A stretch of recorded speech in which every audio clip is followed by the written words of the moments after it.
안녕하십니까. 오늘은 사도행전 26장 19절에서 23절의 말씀으로 바울의 변호 5번째라는 제목으로 하나님의 말씀을 나누고자 합니다. 본 말씀은 아그리빠 왕이여 그러므로 하늘에서 보이신 것을 내가 거스르지 아니하고 먼저 다메섹과 예루살렘에 있는 사람과 유대 온 땅과 이방인에게까지 회개하고 하나님께로 돌아와서 회개에 합당한 일을 하라 전함으로 유대인들이 성전에서 나를 잡아 죽이고자 하였으나 하나님의 도우심을 받아 내가 오늘까지 서서 높고 낮은 사람 앞에서 증언하는 것은 선지자들과 모세가 반드시 되리라고 말한 것밖에 없으니 곧 그리스도가 고난을 받으실 것과 죽은 자 가운데서 먼저 다시 살아나사 이스라엘과 이방인들에게 빛을 전하시리라 함이니이다 하니라. 바울은 아그리빠 왕의 이름을 부릅니다. 그것은 왕이 복음에 대해 듣기를 원한 것입니다. 그러므로 하늘에서 보이신 것을 내가 거스르지 아니하고 먼저 다메섹과 예루살렘에 있는 사람과 유대 온 땅과 이방인에게까지 회개하라고 말합니다. 바울은 이스라엘과 이방인들이 회개함으로 구원에 이르기를 원했습니다. 또 하나님께로 돌아와서 회개에 합당한 일을 하라 전합니다.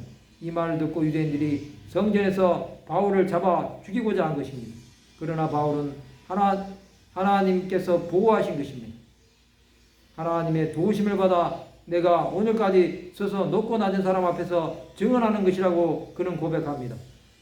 바울은 자신의 사명을 아그리빠 왕 앞에서 담대하게 말한 것입니다.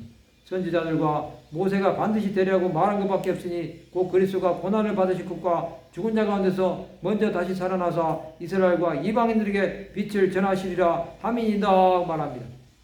그는 구약 성경에 예언된 것을 말한 것입니다. 또 그리스도의 고난과 부활을 전한 것입니다. 그 예수는 이스라엘과 이방인들에게 빛이 되신 것입니다. 사도 바울은 예수 그리스도를 아그리빠 왕에게 전한 것입니다. 그의 복음 전파는 예수 그리스도에 대한 구원을 전한 것입니다. 하나님은 바울을 사용하셔서 왕 앞에서도 담대하게 복음을 전하게 하신 것입니다. 그의 이런 행동은 하나님의 뜻을 이룬 것입니다. 주 예수는 바울에게 복음을 전할 능력을 부어 주셨습니다. 하나님은 그를 붙드신 것입니다. 그는 자신에게 주어진 사명을 망설이지 않은 것입니다. 하나님 나라는 이런 자들을 통해서 확장되어 가는 것입니다. 성도 여러분, 복음을 전하는 것은 장소가 중요하지 않습니다.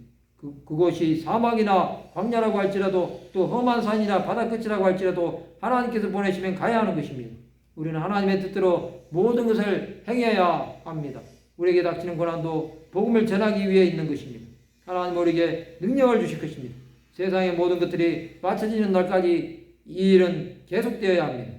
하나님께 더욱 가까이 하는 자들이 되시기 바랍니다. 우리가 전하는 복음은 반드시 들어야 할 자들이 있습니다. 하나님은 전도자들을 통해서 하나님 나라가 이 마음을 앞당겨 주실 것입니다.